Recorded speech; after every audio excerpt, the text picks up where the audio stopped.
Bu aşkı bitiren, mahveden sensin. Dilerim Allah'tan ömrüne doyma. Hakkımda illeri geri konuşma. Elinden geleni ardına koyma. Hakkımda illeri geri konuşma. Elinden geleni ardına koyma.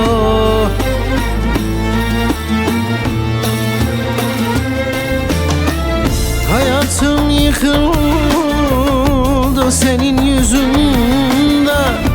Özrüm daha büyük kabahatinden. Korkuyorum senin tehditlerinden. Elinden geleni ardına koyma. Korkmuyorum senin tehditlerinden. Elinden geleni ardına koyma.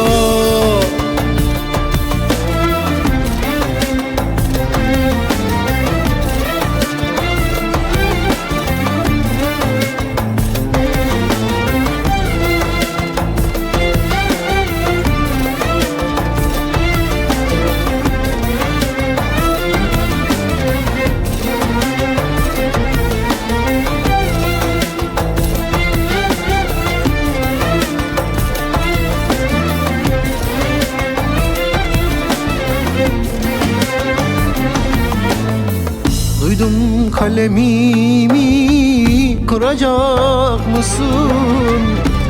Ölüm fermanımı yazacak mısın? Ateş olsan kendini yakarsın. Elinden geleni ardına koyma. Ateş olsan kendini yakarsın. Elinden geleni ardına koyma.